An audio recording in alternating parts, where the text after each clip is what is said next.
I am not a movie reviewer or a critic. I just like to take things apart. Major spoilers for Rise of Skywalker lie ahead. I finally saw Rise of Skywalker. Well, I've seen it 3 times now, and I was really hoping that upon seeing it a second or third time, it would change my opinions on it, but all it has done is made me irrationally upset, and it's given me a lot to talk about. So we are doing a deep dive on The Rise of Skywalker. This is going to be a long movie. Hopefully you guys are going to enjoy this. It's something that I've been wanting to do for a while, and I feel like Star Wars is the perfect place to jump in at. So let's just jump into it.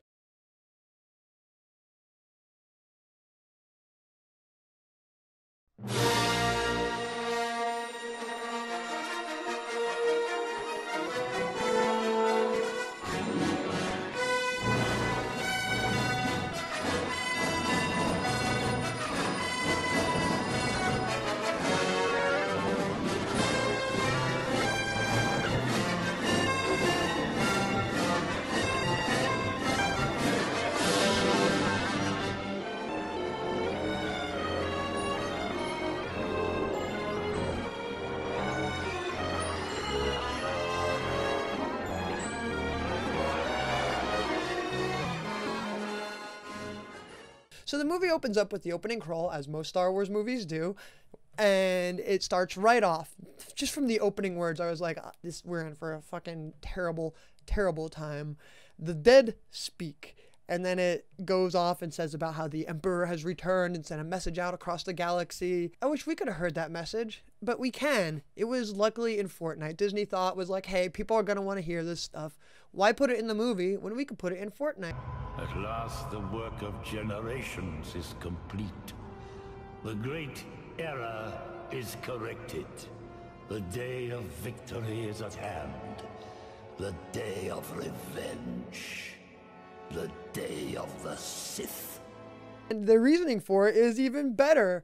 J.J. Abrams said that he had Ian McDiarmid record the lines for this message, and then he realized he had no easy way to present them without interrupting the story or making a wasted expository scene for him. So he put the lines in an Easter egg type thingy or the end thing. I don't play Fortnite. I just know it was in Fortnite. I don't know all the details around it. I know that there was a Star Wars event, and apparently that was the way that, as far as I'm concerned, that was how they brought Palpatine back. Because that was more information than we actually get in the movie about Palpatine returning, which obviously doesn't really give us much more information. It kind of tells us he has a plan that's happening, which is still more than he actually explains in the movie, because Palpatine, the guy who overthrew the galaxy, has absolutely zero plans in this movie. Editing Joselyn here, and I noticed when editing this that I worded my point terribly. What I was trying to say is it kind of gives the Emperor more actual motivations for why he's attacking the galaxy than he actually has in the movie, because as far as the movie's concerned, he's attacking the galaxy just cause, why not? He's a bad guy. Like, his motivation for attacking Rey is at least to carry on the Sith, but why does he want to attack the galaxy? He never really has a motivation in it, which people would say, hey, he's a bad guy, he doesn't need a motivation, but he needs a motivation. He always has had a motivation. The reason why he wanted to overthrow the Republic was so he can take over and run the entire government and basically be in control of it all and continue, basically make a Sith rule and destroy the Jedi. He had a reason for everything that he did. In the original trilogy, he had the motivation of trying to get rid of the rebellion that was trying to destroy him, and then eventually he had the motivation of trying to get Luke on his side to make him his new apprentice to replace Darth Vader. He had a motivation in the original trilogy for why he did the things that he did and why he was the way that he was. In this one, it's like, I'm blowing up the galaxy because fuck it, as far as the movie's concerned, this at least gives him a motivation that would have really been good to have in the movie. After the crawl, the movie does its typical planet and ship thing, and it's really cool. There's this, planet there. You don't know where it is. It's this mysterious red planet, and you see Kylo Ren. He's going through killing all these people. Later on, I found out he was on Mustafar going to Darth Vader's castle, and I'm honestly glad they glazed over that, because I don't think any Star Wars fans would have wanted to see Kylo Ren raiding Darth Vader's abandoned castle on Mustafar. I am so glad they spent 5 seconds only on Mustafar and didn't even fucking tell anybody, because why would they want to waste their time with that when they have other cool things to get into? Knights of Ren. Cool. That Emperor Palpatine created Snoke, and not in the way that you would take it at face value of like, hey, he created Snoke. He trained him and made him who he was. No, he literally fucking created Snoke in a goddamn laboratory experiment. And they go ahead and even show Snoke. I think there's like 2 or 3 Snokes in this jar that is like, they're pruning him up like a pickle and sucking all the juice out of him, getting him all nice and wrinkly to send out to the world. And why? Why did we need that? Why did we need to see that? Like, was that J.J. Abrams' way of being like, see, Snoke does have a backstory, and that's his backstory. He grew up in a jar. Isn't that so cool?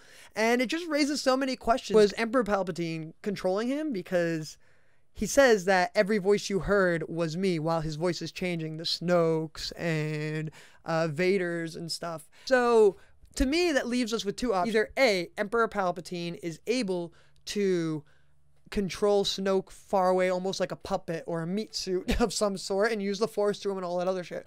Or B, there is somehow ways to clone and create Force users, which I'm pretty sure that doesn't, I don't even have to explain why that would be a terrible, terrible, terrible, terrible thing. But at least as far as I can tell, those are like the 2 like connotations or implications from that scene, that either they can clone Force users and make clones that can use the Force, which if so, why did the Emperor not make just an army of Force clones of himself instead of a fucking fleet of super star Death Stars? But nope, he made Snoke. Kylo is trying to get to the Emperor to kill him because Kylo's like, I'm the leader, fuck this guy, I ain't letting nobody take my power. He shows up, starts talking shit at the Emperor, and the Emperor's like, bitch, I died before, which is like, cool, yay, death don't matter no more in Star Wars, whoop whoop. And he like basically is like, if you do my bidding, I will give you everything. And then he raises his hands up, and then the camera cuts to the outside, and you see all of these fully manned super Star Destroyers rising up from the ocean. And I mean, I've seen so many people tear apart this thing. I'm not even going to go into it because it makes 0 sense. My only question is, who the fuck is this display for?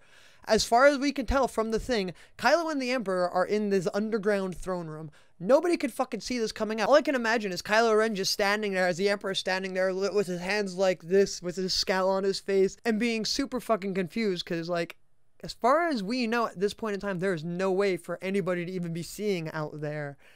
And I don't know, that really bothered me. Like, who is that for besides to have that cool scene for the audience, which I get, but in the context of the movie, it makes 0 sense to me. Maybe I'm nitpicking, but I love Star Wars, and I'm gonna nitpick it because I wanted it to make sense, and I think I'm just disappointed because I was really hyped for this to go out on a really good big note, and it went out on probably the worst note it could have. Actually, no, I've heard stories that it could have been even worse, so maybe we got lucky. After all of that, then we cut to a scene in the Millennium Falcon. Poe and Finn are on an adventure with R2-D2 to go and get information to help the rebellion. We are the rebellion now, by the way, guys. Star Wars doesn't even know what's going on. I have a Star Wars calendar hanging up in my room with a picture of Rey, and it says, Hero of the Resistance, and then Long Live the Rebellion. Even Star Wars merch on the same fucking page can't decide if it's the Resistance or the Rebellion. I'm going to call it the Rebellion throughout this video, so I don't want to fucking hear complaints down in the comments. Anyway, they're getting information from some spy for the Resistance, for the Rebellion, and they plug it into R2, this really fat fucking USB thing, and they shove it into him, and they download it. It takes like 5 minutes, and then they take off, and they start doing this hyperspace skimming thing, which to me is really, really cool. But at the same time, all I was thinking is, how does this fit into the world? Why was this not a thing that anybody could do before this? Like, there was nothing even alluding to it. I don't know, it just bothers me that there was no lead up to it to be like, hey, yeah, this is a thing we can do. And it just raises so many questions because it seems like he's just instantly teleporting from place to place. And I know that there's certain spots in the galaxy that are hyperspace highways, but you need to be in those certain spots. And then there's this scene in A New Hope. Here's where the fun begins. How long before you can make the jump to light speed? Take a few moments to get the coordinates from the Navi computer. Are you kidding? They're right there gaining? Traveling through hyperspace ain't like dust and crops, boy. Without precise calculations, we'd fly right through a star or bounce too close to a supernova and then it end your trip real quick, wouldn't it? And to me, that just completely does not line up with the scene in this movie because they didn't have to wait. They didn't have to worry about hitting a star. Han makes it sound like that's like guaranteed to happen if you don't plan out your jumps. And it just really, I don't know, it bothered me, the hyperspace skimming, a lot. Most people I haven't heard complain about it, but I think that, I don't know, it was something that wasn't set up and technically in the canon shouldn't even be possible. And then there's a scene where while this is happening, Chewbacca makes a noise, Poe is flying, and he responds, "Rey's not here now, is she?" Yeah, well, Rey's not here, is she? People I have seen, I've watched quite a few reviews, and a lot of people seem to take that as a, "Rey's a better pilot than you, what are you doing?" That Chewbacca said that to Poe. I personally took that as, yo, what are you doing to the Millennium Falcon? Rey wouldn't like this shit. Under my impression and the way that the movie presents it, Rey is now the one who is in control of the Falcon along with Chewie. She basically took Han's spot. Whether or not anybody should like that, that's another discussion, but that is to me how it's been presented in the movie. So I just wanted to point that out because I've seen so many people, I don't even remember who. Armored Skeptic is the one that jumps out to me. I can't remember anybody else, but he got really salty over it. Was like, they're just, you know, giving her more super abilities that she doesn't need. Poe's supposed to be the great pilot, and I don't think they're implying that Poe is a bad pilot. Anyway, we cut to Rey. She's doing Jedi training stuff. She's swinging around a lightsaber, and then she turns around and she goes and she hands Leia the lightsaber. And that was when I noticed that it was Anakin's lightsaber. And I just have to ask, why the hell has she not made her own lightsaber yet? You would think that in this time she has. I know in canon that technically I would have accepted that, hey, she didn't make one because she couldn't find kyber crystals. Because I know in canon, the Empire has tried to destroy as many kyber crystals as they can outside of the ones that they used for the Death Star.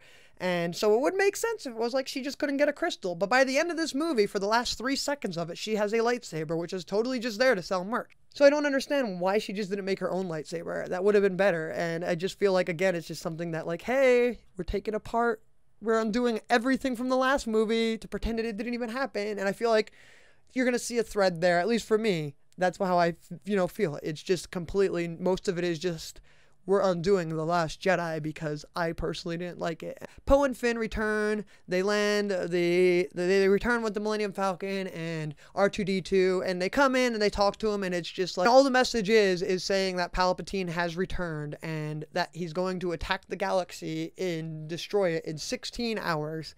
And Poe's reaction to that is that's where he says somehow Palpatine returned.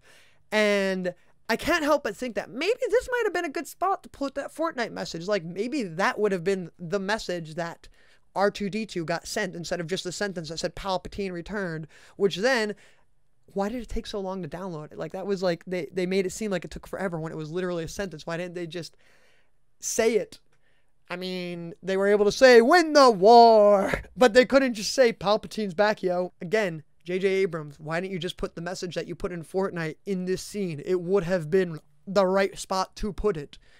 And this is where on my second viewing, I didn't catch it on my first one, but on my second one, this is where I caught the fact that the events of this entire movie take place over a matter of 16 hours. He calls it the final order. In 16 hours, attacks on all free worlds begin. Which is just crazy because it just really throws off the pacing on the way that they split those 16 hours up, which we'll get into. So they get that. That is their whole, that's the whole thing that makes them say, time to go and figure out how to find Palpatine. We are going to go and find the thing to go and figure out how to get to Palpatine. They turn and they straight up have a scene. Rose, why don't you come along? And she's like, I can't. I was hoping that they would have made her character better, but instead J.J. Abrams was like, who's the fuck is Rose Tico? I don't know who that is. Her reasoning for not being able to go with them is because she has to stay behind to study old Star Destroyer blueprints from the Empire. Rose, last chance. The General asked me to study the specs of old destroyers, so we can stop the fleet if you find it. Cool, she's doing something strategic, but when you think about it for more than 5 seconds, that's like saying, editing Joselyn here. For some reason, my audio got messed up at this part, but the point that I wanted to make is that the Empire fell 30 years before the events of these movies take place. That would be like saying that Nazis came back and then after 30 in the 70s, so 30 years after World War II, and the Nazis came back in the 70s, and that's when we were like, you know what? Now's the time to research their jet planes. Like, no, we researched their jet planes as soon as we defeated them. Like, we took advantage of their technology immediately, and to me it just feels like a hardcore cop-out to just say, hey, I have to stay behind to research these 30-year-old ships that we never thought to research until the enemy came back.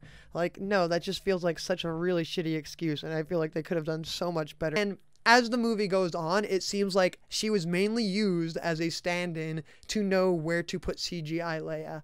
Like, every scene that Leia's in, Rose is typically like standing behind her off to the side and, you know, just kind of a little out of focus. Sometimes we'll say a line or two, but for the most part, she's just standing there off to the side and not really doing anything other than being behind Leia to be like, see, Rose is technically still here. She's in the movie. After that scene, then we cut to Kylo Ren. Him and the Knights of Ren are all gathered around a armor while he is getting his mask repaired. Now, while I thought his mask was, I'm always on the fence of it because it feels like, I mean, it's really fucking stupid, but at the same time, it is kind of cool. I like the way his voice changes with it, but I really don't like the design of it. But I thought it was really stupid that they fixed the mask, especially when, upon rewatching it, you realize he wears the mask in a total of 3 scenes. And in those 3 scenes, he is with the Knights of Ren. So they had him fix his mask just so all the Knights of Ren with Kylo Ren could all be hanging out with the mask on. Like, I swear, that has to be the only fucking reason why. Like, it looks cool with the red and shit in there, but why have him repair the mask if you're not even going to have him wear it in the movie other than probably a total of 15, maybe 30 seconds in fucking total? Gets his mask, they walk up to the bridge, and as they are going, J.J. Abrams wants you to make sure that you remember that the Knights of Ren exist and what their name are. He straight up has 2 stormtroopers turn to each other and go, Knights of Ren, go. And that right there, I was done. I was done with the movie already. I was like, are you fucking serious? Like, they get to this desert planet. It's not Tatooine. It's not Jakku. It's just some other desert planet because we've never gone to a desert planet in Star Wars movies before. And there's some festival going on that happens only once every 50 years or some shit. And I'm not quite sure why that would affect anything because they just landed on the planet. We're like, we're just going to search. And so they go and they're exploring this thing and in this festival. While they're in there, all of a sudden they see a First Order stormtrooper. And just as they see the stormtrooper and the stormtrooper spots them, he gets shot in the fucking eye with an arrow and dies. And it turns out to be Lando Calrissian. And that right there, again, raised me so many questions. Out of this huge giant party on an entire fucking planet, Lando just happened to be right near where they are and noticed them. Like, I could get maybe spotting Chewbacca, but what the fuck are the chances? That would be like me landing where I live and just happening to run into my long lost friend from fucking Australia who just magically just happened to be in the area that I was right before I almost got killed. Like, they didn't set up him showing there. I think it was just because they wanted a dramatic reveal, which I think is just, again, really dumb and shitty. They have this fight with him. The fucking flying stormtroopers get blown up eventually, and they end up sinking into this sinking sand pit. Right before they do, Finn is like, Ray! Ray, I never told you Ray! And when they land there, she's like, what did you want to tell me? And he's like, never mind. Everybody, you know, assumed that was going to imply that, hey, he was going to say he likes her. But J.J. Abrams later came out and was like, no, he was just going to say he had the Force too. And it's just like, why was that a secret that he wanted to keep from everyone? Because Poe asks and he's like, no, I'm not going to tell you. Like, why is having the Force a huge secret for Finn? Like, that would have been, like, probably very useful to know, like, a lot in the movie. When they land down into this pit, they have this, and this is another nitpicky scene, but it's something that's so fucking stupid to me. They land, Rey and Poe turn, and for some reason, they turn their back on the group and face the camera. So the group's behind them, they're facing the camera, Rey lights up her lightsaber, and Poe lights up his flashlight. And then after that, then they just turn around and go off in the opposite direction where they were facing. What the fuck was the point of that shot other than to have that stupid, like, you know, hers is bigger than mine joke? Like, what the fuck? So they're going down there. They find the body of this super great Sith hunter or whatever. And then they get attacked by a giant Alaskan bullworm. It was an Alaskan bullworm! And Rey sees it, and it's kind of like the lion and the mouse thing where it's going to attack, and then she like approaches it, and she sees it's wounded and then tries to heal it. People here are like, she's a Mary Sue for healing the fucking Alaskan bullworm! What the fuck? You know, this power was never in Star Wars, and I know that, you know, people say that it should have been established in the movies. Lucasfilm specifically had it in The Mandalorian and released the episode with this power in The Mandalorian before the movie came out, I think just to avoid that.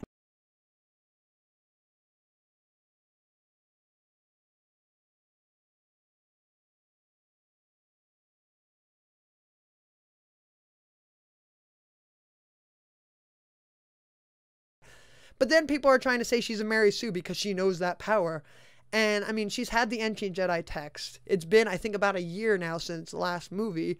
So she's had time to study it. There's no reason why she couldn't have learned that in those texts and knew about it. That's at least my assumption. They could have explained it, obviously, but there's no reason why she couldn't at least have known that. And that is the reasoning for it. It at least makes sense. What I don't get, though, is then people will say that, you know, that power didn't exist. You know, how does she know it without any training? It's a huge problem. But Baby Yoda does it, a fucking infant, and it's cool. He's not no Mary Sue. That's a cool power that Baby Yoda can do, and it's just like, why? Why is it okay when a fucking child in him... Is it just because you like The Mandalorian and don't like the new Star Wars movies? Like, I just hate the hypocrisy there. They get out, they have the ancient Sith knife, and they go to the Sith Hunter's ship and are going to head off to... They're going to fix it and fly away on it. And while they're fixing it, Rey decides to wander off because she senses Kylo. And first of all, why the hell did she wander off? They have already established that she is a crazy good mechanic. She probably would have been the best one to, like, help quick repair the ship so they can take off. And not only that, the second she walks off, she's like, Finn, don't worry about me. I'll be right back. He goes in the ship, and as soon as he goes in the ship, he turns and looks at Chewie and is like, go tell Rey it's time to go. Before Poe even has the ship fixed or up and running. Chewie then walks out of the ship, and as soon as he walks out of the ship, basically the Knights of Ren immediately pick up on him. I don't understand how this all works, that nobody was able to see them and why they didn't approach the ship. Like, obviously they were unawares that they were there. The Knights of Ren had the element of surprise, but whatever, they got Chewbacca. So, and then here comes the scene with the TIE fighter jump that was in the trailer. And to me, it was fucking pointless. It was literally nothing but trailer bait. It added nothing to the movie. I think Kylo's reasoning for it was he was testing her or some shit. And like many people have pointed out, what would have happened if she didn't jump and he just ran her right the fuck over? Was he expecting her to try to blow him the fuck up? Like, what the hell? So, after she chops off the wing of Kylo Ren's TIE fighter, it explodes in a huge-ass explosion that nobody should fucking survive. But, of course, Kylo Ren comes out without a single scratch on his body. Didn't even break a sweat. He has no singes. He's, you know, he gotta look good for the camera. And they are about to face off. And right at that moment, Finn says his mainly one and only line in the entire film and screams, Rey. And she turns around, and as she turns around, he goes, they got Chewie on that ship. And as he points up, the ship just takes off and just lines up just right with his finger, just at the right moment. And it's like, why? So she instantly goes and tries to force pull it. And Kylo Ren then, I'm assuming, is trying to force push it or maybe pull it towards him. I don't know. And it goes... They're force pulling, they're doing a tug of war with the ship, and then Rey accidentally shoots off lightning and blows the fuck up out of the ship. They all are like, oh no, Chewie was on that ship. Rey's like, no! Kylo's just there like, you know, staring off kind of just silently. You know, he barely knew Chewbacca. He didn't grow up with him or anything. And it was just like, God, I can't believe it. They actually killed Chewie. I didn't expect it to happen. But then literally 2 minutes later, they reveal that Chewbacca's still alive. And I counted it. It's literally 2 minutes. And there's no reason that they had to reveal it. Later on, when there is a scene where Rey senses that Chewie is alive, that should have been when we found out that Chewie was still alive. That would have been like 20 to 30 minutes later. We would have been able to be like, yo, Chewie's not dead. That's cool. But no, we didn't even get that. So once they're on the ship, one of the characters then say, we only have 8 hours left. We've only got 8 hours left. So what are we gonna do? What can we do? We gotta go back to base. We don't have time to go back. We are not giving up. If we do that, Chewie died for nothing. So that means it took them 8 hours to do what took Luke and Lando years to even try to do.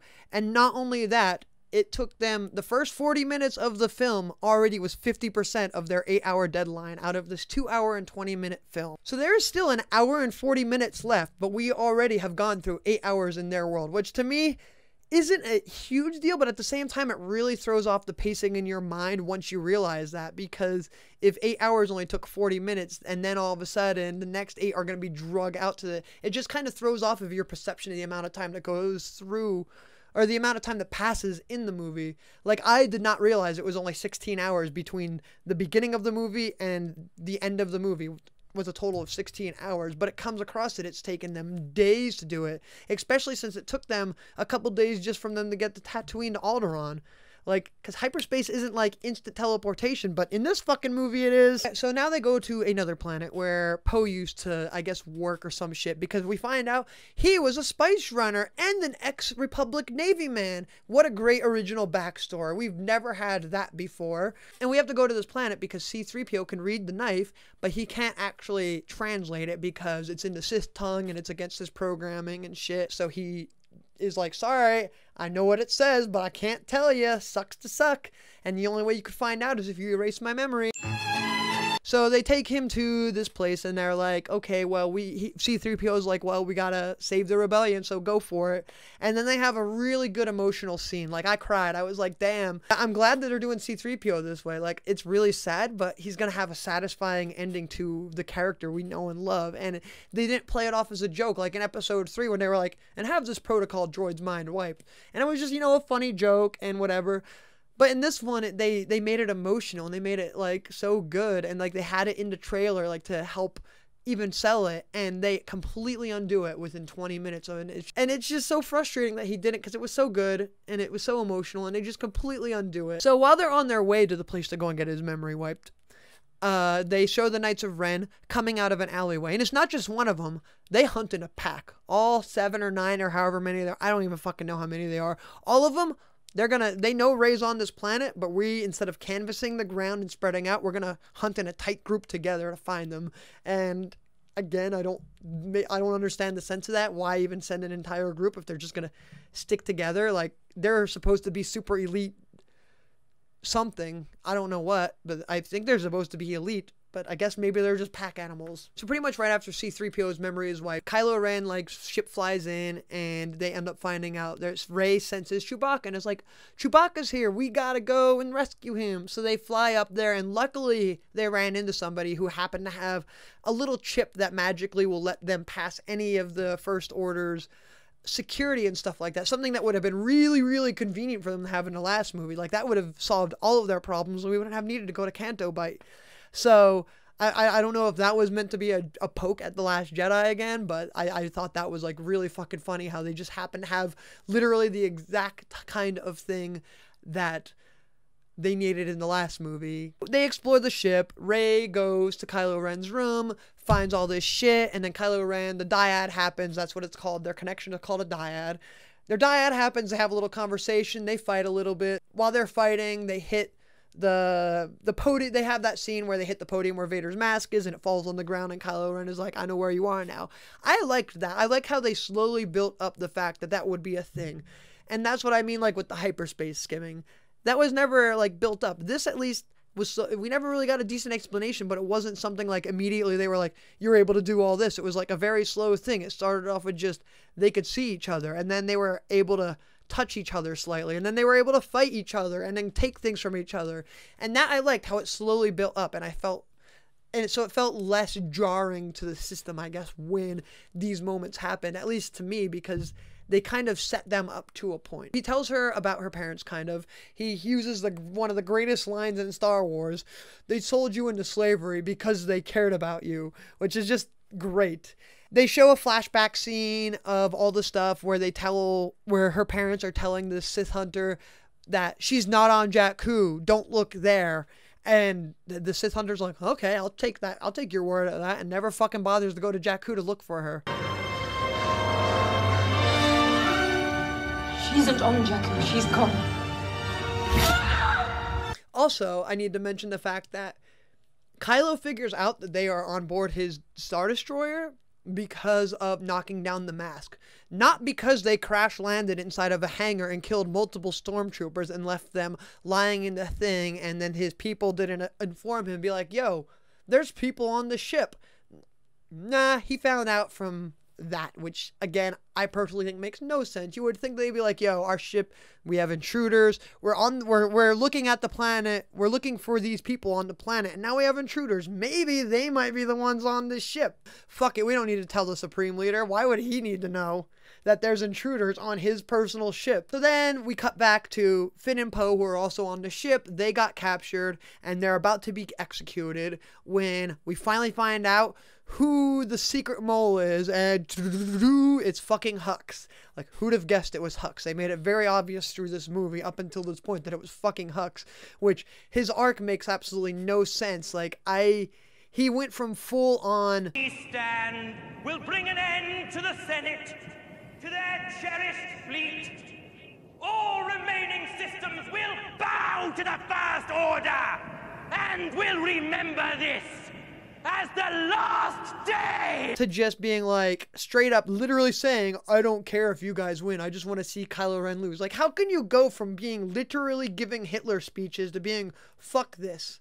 It with no real rhyme or reason. Was it because Kylo was the Supreme Leader and you were just upset? Like, they didn't even really set up his reasoning for it, other than just, why not? He sets them free. He's like, shoot me in the arm, so that way they know that I escaped. Hux goes and tells this clone of Tarkin, basically. That's basically what he's supposed to be, is just a Tarkin ripoff. He's like, the prisoner has escaped. And this dude just straight up turns around and he's like, oh, turns around, shoots Hux and is like, tell Kylo I found our traitor. And it's like, fucking how? Can you explain how? Like, is it just you're assuming so? Did you have any proof? It's just, we know it's him, he's dead, whatever. And I was really salty. Why the fuck did they not give at least Kylo the satisfaction of killing? Like, the entire movie, Kylo and Hux has had this rivalry with each other. And whether it's at times it was serious, at times it was funny, but they've had this ongoing rivalry. And to have it end without either of those two really even interacting the entire movie is like, what was the point? Like, J.J. Abrams is the one who set up the rivalry to begin with in The Force Awakens, so there's no reason why he wouldn't want to continue that rivalry, because that was one of the few things Rian Johnson did continue in this story. But nope, we're going to even throw that the fuck out, because I guess J.J. Abrams forgot that was his fucking idea, not Rian Johnson's. Then we see Kylo talking to the Emperor, and the Emperor's like, you better not have betrayed me, you didn't kill her, what the fuck? And he's like, don't worry, she'll never become a Jedi. And what the hell does that even mean? Like, she has done powers that no other Jedi has done that we've ever seen before. She's super strong. She's a fucking pro with a lightsaber. Do the Jedi Council have to fucking come back all as Force ghosts and be like, you're now a Jedi Master, unlike Anakin Skywalker? What is going to make her a Jedi at this point if she's not a Jedi? So they go and they find out that the place that they have to go to find the holocron, well, it's called a Sith Wayfinder, but it's a fucking holocron. And where they have to go is the Endor system to the crash of the Death Star 2. Now that we're at the Death Star 2, I have to ask, first of all, how is there any wreckage after this?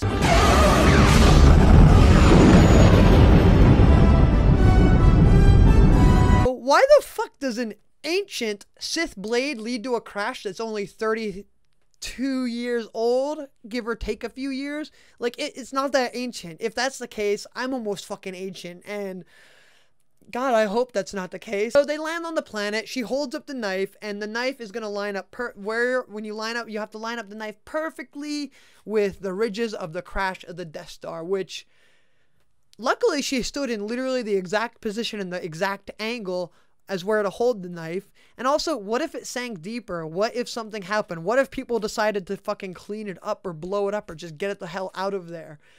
What would have happened with that? Like, how would that knife have helped ever? She goes into the ship and she's exploring. We go and we see the throne room, which, I mean, as a Star Wars fan, the nostalgia was really cool. Seeing the throne room, you know, hearing the music that was playing the last time we saw it with like the Emperor's theme. Like, it was a really cool thing, but it was also, why does this place still exist? It should have been disintegrated by what we've seen here. So she's walking and trying to figure out where to go. She's standing, she sees a door, she literally just stops and looks right at it, and the door opens up and the holocron's sitting right there, and she just walks up and grabs it. And it was just that easy. The door magically opened for her, and she accomplished something in less than probably 10 hours. That's something that Luke was unable to do in years. Both her and Kylo Ren were able to find not one, but 2 Sith Wayfinders when Luke spent years trying to find just one. And it's just, again, how? I don't know why, but there's just another little inconsistency that bothers me, that it was so easy for these 2 people to find it, but yet Luke and fucking Lando and who knows who else was helping was not even able to get even the second clue to figure out how to get to this place. So it's around this time that we meet other supporting characters. I'll put them in quotation marks because they're really just there to, I don't even know, to be love interest for the character, for Finn and Poe, so we don't think that they're gay with each other. And it's a ragtag group of escaped stormtroopers, and it was like, cool, they have the same story as Finn. Sure, that's kind of cheesy that they left the First Order because they were supposed to mow down civilians and they couldn't. I'm so hyped to see where they go with it. Oh, they're not gonna do anything with that other than have it established that that's a thing?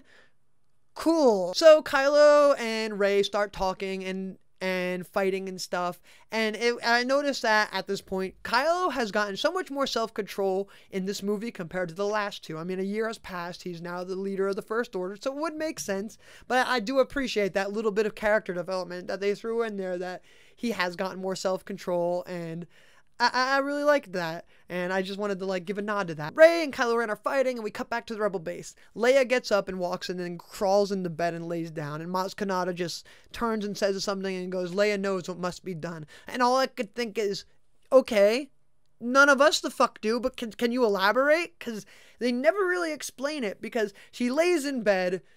I'm assuming she unshuts herself off from the Force and reaches out to Ben.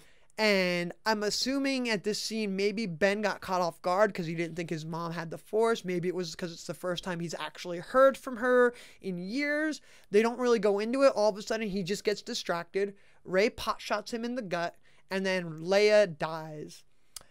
Not sure why she dies, but I get why they killed her, but I don't get why she died in this scene. Like, they don't really make it make sense. Did it drain her completely? Because there's no real reason why it should have.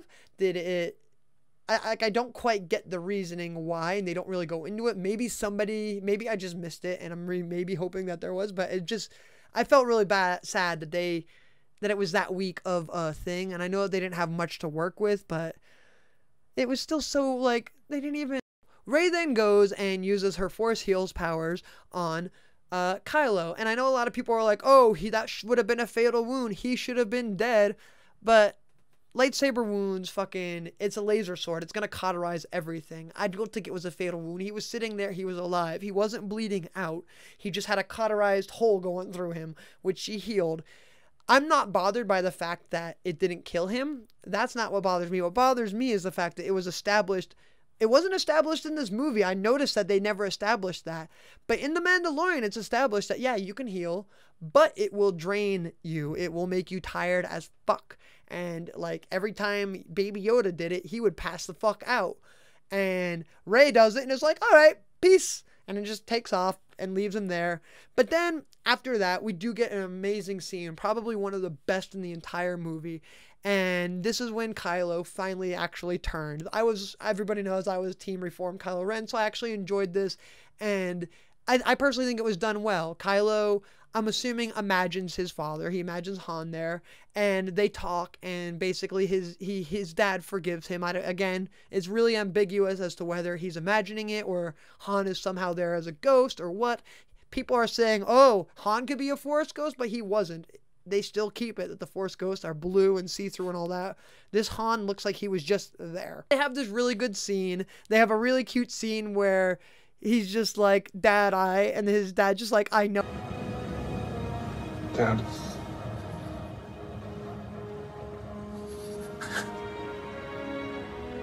I know. And I'm just like, oh, the Solo boys can't say I love you. I love it.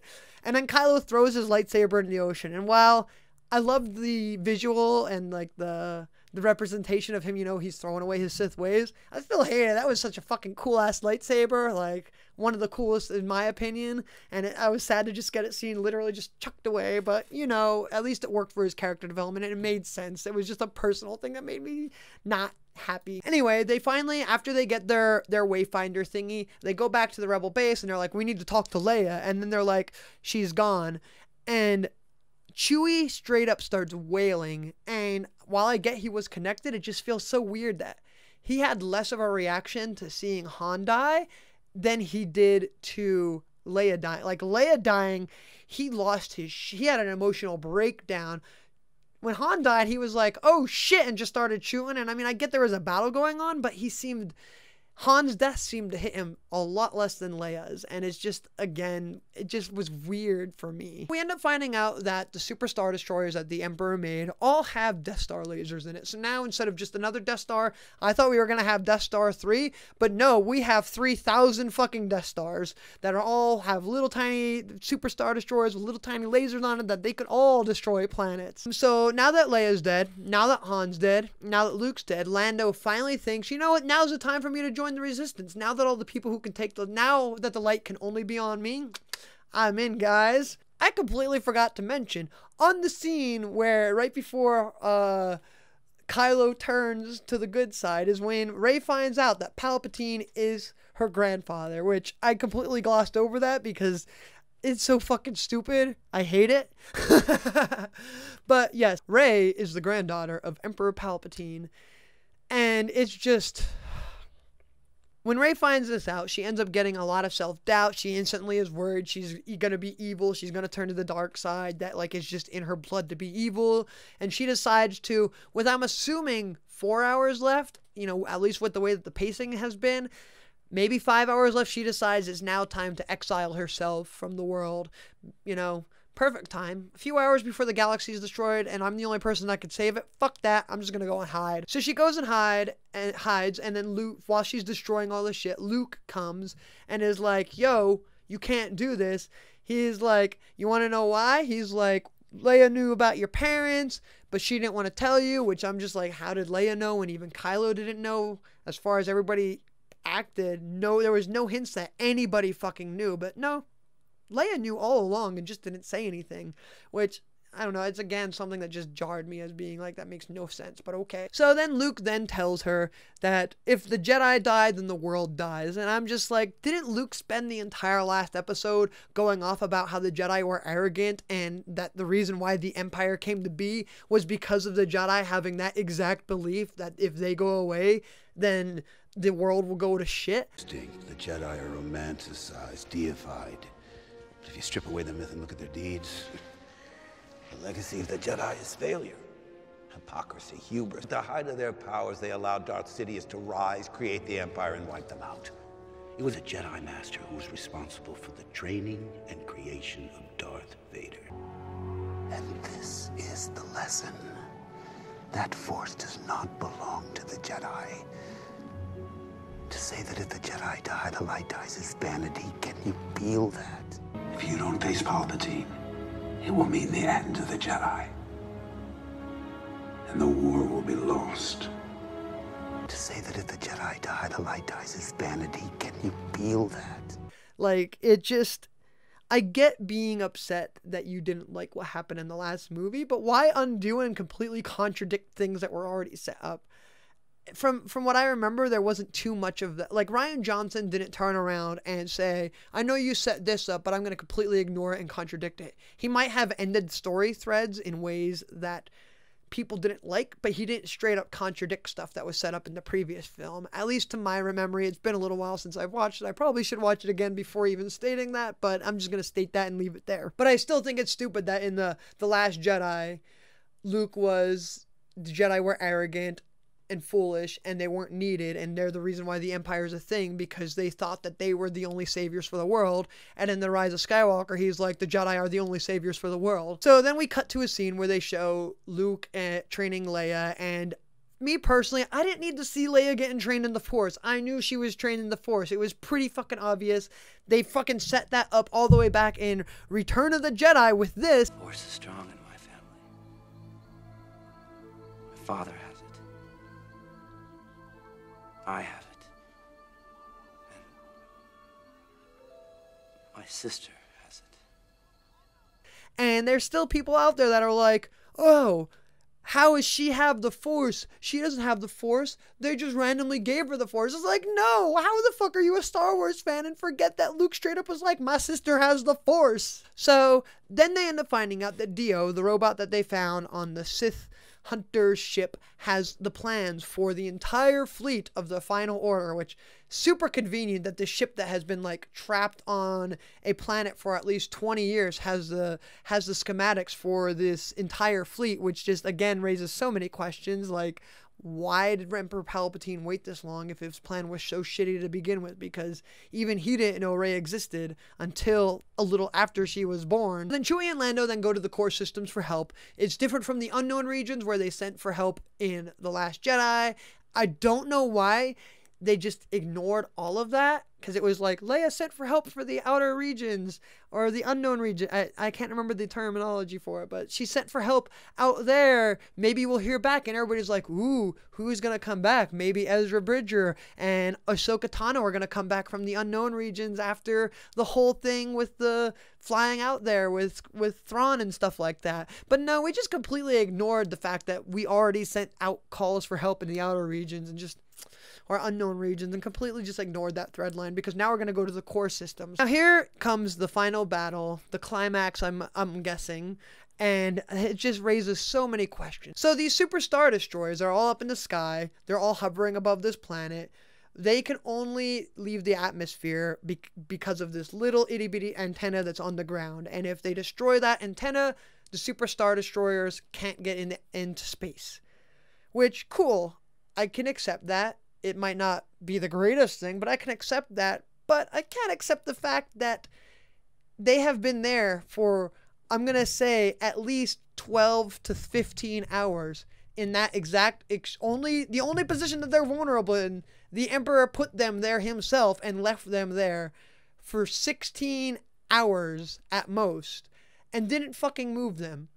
Like, why would you move your entire fleet, your entire goddamn armada of planet-destroying ships into the one position they're vulnerable in, announce to the world that you're attacking in 16 hours, and then leave them in their only vulnerable position? So, then we end up having the Empire, or yeah, I'm just going to say the Empire, fuck it. The Empire realizes that they're going to attack that tower thing, but oh, we have a tower on our mothership, so we're going to just use that and take them out, which, again, why didn't they get out of the fucking space to begin with? So they're like, okay, well, we already planned for that, and they're like, we're going to do a ground assault. And I never ever thought that I would unironically say that they ended up having a horseback assault on a super star destroyer. Which, I mean, was a cool scene, but it's like, why? Like, they're in a ship. All they have to do is tilt it a little bit. Just, you know, and not even that high. All they have to do is make it a little angled. Everybody will go sliding off. Problem solved. But nah, fuck that. Then we come back to Rey, and she's approaching the Emperor. And the Emperor is basically like, I never wanted Kylo to kill you. I wanted you to kill so you can kill me and my spirit can go into you. So even though Kylo has been told by threat of death through the entire movie, kill fucking Rey, kill Rey, his plan wasn't for Rey to be killed. It was for Rey to come and kill him.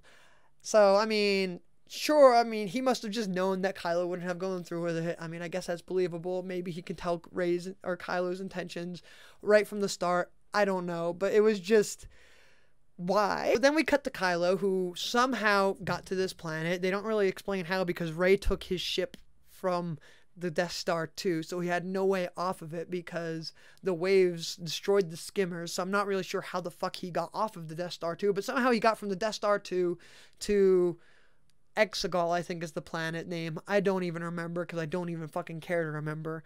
He gets to Exegol and he runs into the Knights of Ren, and again, I don't know why the Knights of Ren were here other than probably for this scene. And this is where they have, I thought that this scene was cool. A lot of people don't like it. So Rey is basically about ready to give in. She's like, I'm gonna kill you, fuck it. I'm just gonna give in to this because fuck it. And right when she's about to, she senses Kylo Ren. So she lights up her lightsaber, is about to strike down the Emperor, and she reaches back, and she ends up putting it behind herself, and is basically, she hands it off to Kylo. Now this scene I really like, just for one little thing. When Kylo gets the lightsaber, he pulls it out from behind him, because the Knights Errant were gathered and they were like, we're gonna fuck you up, basically. He pulls out the lightsaber from behind him and then just does this little curtsy bow, like super smug like, and then just fucking kills them all. I'm just like, yeah. But at the same time, like, why were they there? Like, they served no purpose. They were literally there just for J.J. Abrams to be like, remember, I came up with the Knights of Ren, and they existed. Knights of Ren. Cool. But now Kylo killed them all, and that's all that matters. Kylo then rushes in, and they're like, yeah, let's tag team it and kill the Emperor. And the Emperor's like, guess what? This was actually my plan all along. I knew you had a dyad in the Force, and I'm going to suck all the energy out of you, and that is my plan. And so then he goes and he sucks all their dyad powers out or whatever, and suddenly everyone in the galaxy shows up. I don't know why they didn't ask the core systems to begin with then, with this happening, because it would make sense. In The Force Awakens, the reason why the core systems wouldn't help with the war is because they didn't believe that the First Order existed. The First Order existing was just a fairy tale. It was just fear-mongering, so nobody gave a shit. They destroyed the entire New Republic's core planet systems for their capital, like an entire planet system. You would think that in The Last Jedi, the core systems would be like, you know what, the First Order is definitely a real threat, and we're going to help you. But apparently nobody thought to ask them. Again, now that all that does is now make holes in The Last Jedi, which, again, really isn't The Last Jedi's fault. But at the same time, when I think about it now, it kind of is, because why didn't they ask in The Last Jedi instead of the unknown regions? Because Palpatine's like, oh, well, guess what? Even though they got all these ships, watch this. And he shoots lightning up into the sky. And I mean, it's a really cool looking scene. But, like, he's electrocuting everything in the sky, including his own fleet. And I'm sure people are going to be like, his fleet wasn't getting attacked, but then it makes it make even less sense, because you can't control, like, if your lightning is going up there and arcing up off all these things, it's going to hit other shit. Like, it's never been established that they can control where every little tiny zap of lightning that will hit when it arcs off of it.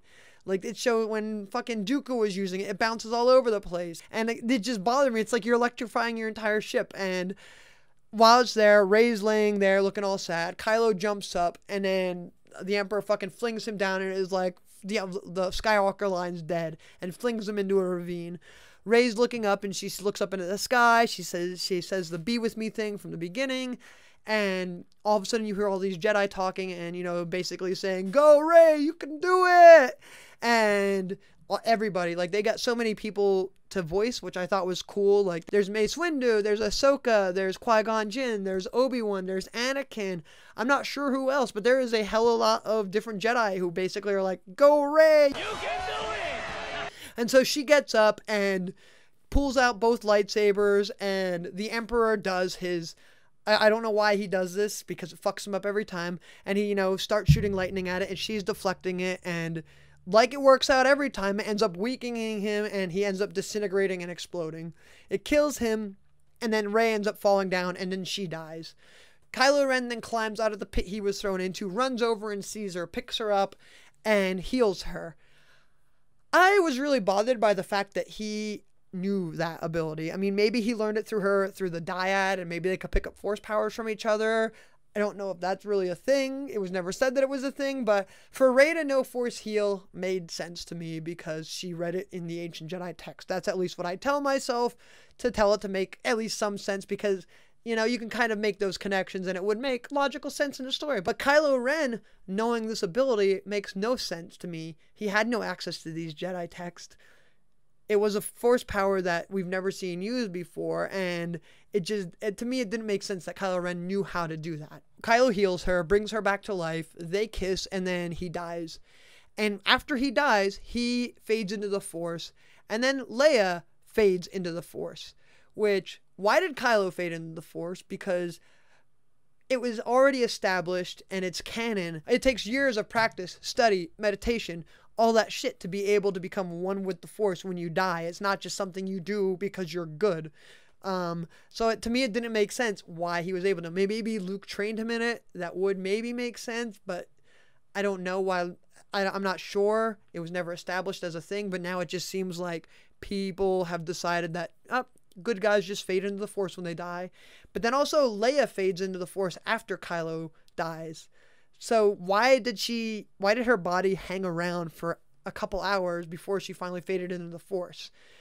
That one made no sense to me at all, like as to why she faded at the same moment as Kylo. I don't know why. It made no sense, and it was really jarring to me. So then we have repeat shots basically from Return of the Jedi, where it's just showing all the different planets and people celebrating. We see the Ewoks, we see all the shit. We get back to the rebel base, and that's where there's that gay kiss where if you blink it, you miss it. And I thought people were exaggerating, and I also didn't even believe that it was there. But then I found out on my second viewing it was because I literally blinked and missed it. And I was like, oh, people weren't exaggerating. It's on the screen that short that if you literally blink, you will miss it. So then Maz Kanata comes up and is like, here, Leia wanted you to have this. And then gives Chewie a medal from the Battle of Yavin. And I'm just like, why? I'm sure people who are casual viewers would be like, hey, cool, he finally got a medal after 30 years, which even then, that's really cheesy. Why would she want him to have that after she died? And then also, Chewie already got a medal. That's canon. He has a medal. Why would they give him a second one? Unless it's Han's medal. And if it's Han's medal, why didn't Han have his own medal? Like, why did Leia have it? I know that they were married. Maybe he left it with Leia. I don't know. But they don't really establish it. Maybe they explain it in one of the encyclopedias. Who the fuck knows? So then Lando has the scene with the ex-stormtrooper person, and he's like, I don't even remember the setup of it. It's just basically like, where are you from? And she's like, I don't know. And he's like, let's find out. And it's just later on implied, J.J. Abrams said that it's implied that it could possibly be Lando's daughter. And I'm just like, why? Why does everybody need to be somebody's fucking kid in this? Why can't people just exist for the sake of, they just exist? And then we get to the very, very last scene of the movie. And this is the scene that has made me like so frustrated with it all. Rey goes to Tatooine. We go to see, and we see Luke's old homestead, which, cool. I like that. You know, I was like, okay, well, that's actually, you know, a nice little touch. You know, she goes back there. They kind of redo the opening shot of Rey where she slides down sand on a little thing, which I thought was like a nice throwback.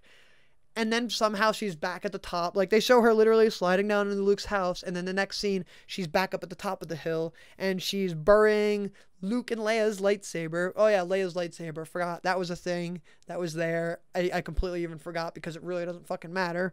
She buries Luke and Leia's lightsaber at the old Skywalker ranch. And some person rides up and is just like, there hasn't been people here for a while. What's your name? And she's like, Rey. And she's like, and then the person's like, Rey what? She's like, Rey Skywalker. And then walks off, and then it ends with the same scene that all the other ones have ended with, the standing over the hill with the sun setting and the droid right next to them and looking off into the sunset. There's been no one for so long. Who are you? I'm Rey. Rey who?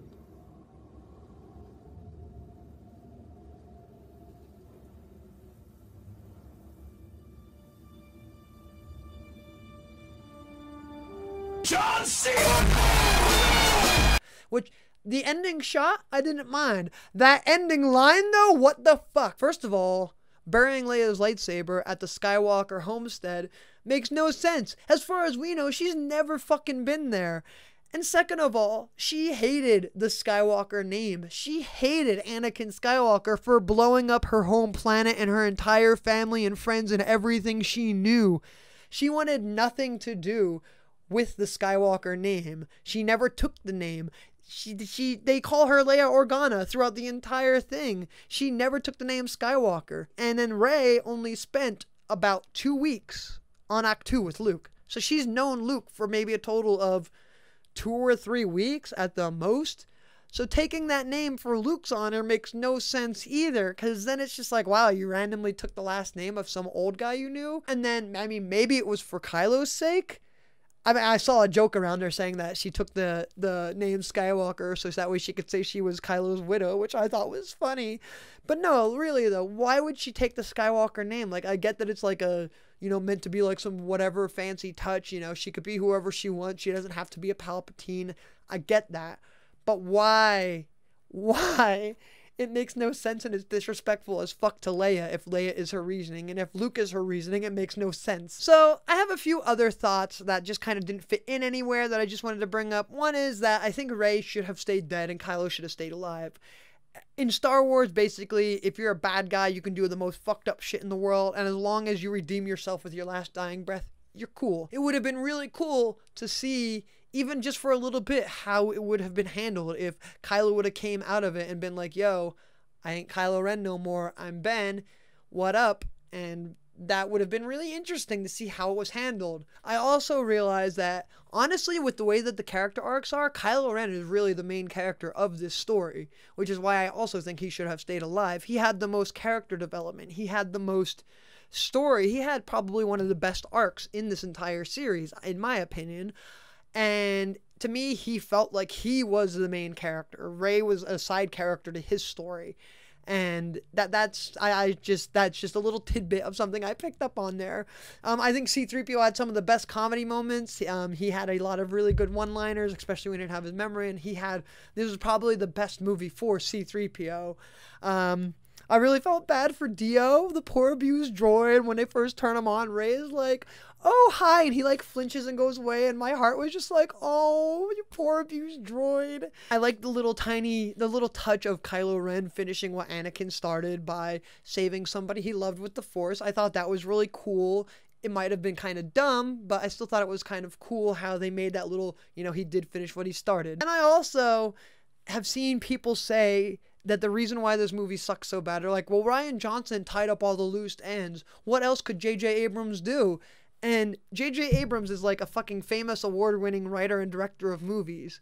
If that's his excuse, he probably shouldn't be a writer and director. Like, there are so many ways that he could have taken this without having to cop out and just recycle old stuff.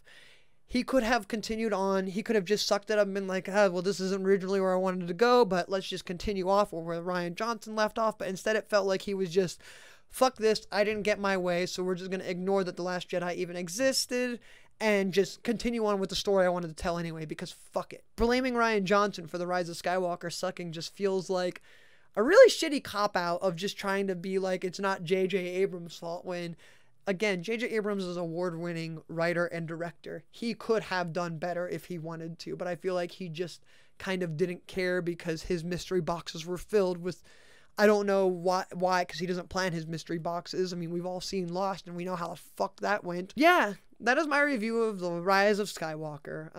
This is my very first one ever. I'm really hoping it wasn't all over the place. I really hope you guys enjoyed it. A huge shout out to JXE. I think that's how you pronounce it. I totally can't remember now. My mind just blanked on the pronunciation, but I'm pretty sure that's how you pronounce it. He is probably one of the first movie review people I've ever really watched on YouTube, and made me be like, hey, I've always wanted to do that. And people could talk about movies and just rant about it, and people enjoy that. And I've always enjoyed his videos, and I have been watching him for a while, and then I reached out to him on Twitter and was like, hey, I really want to make a movie review thing, but I don't really know how to format things and lay it out. And he took time out of his day to, respond to me and explain to me a little bit of his process and stuff. And it was just really cool to have a creator I respect and look up to give me tips when he really didn't have to. And so I just wanted to give him a shout out and tell you guys to check him out, because he's really great. His reviews are fucking solid as hell, and he's funny as fuck. So definitely go and check him out. I will have him linked down below and in the cards and all that fun stuff. But anyway, I'm going to wrap up now. I hope you guys enjoyed this. If you did, give it a thumbs up. If you didn't, let me know why in the comment section. Let me know how I can improve on these, because I had a lot of fun doing this. I had a lot of fun making this, and I would love to keep making them. I probably will. They will probably all be long like this, because I like looking at things with a really close lens, and I skipped over a lot of my notes just because there was a lot of unneeded stuff in there. But I had fun with this, and I really hope you guys did too. So let me know if there's any other movies you want me to sit and put a microscope to. But until then, I will see you guys next time. Bye!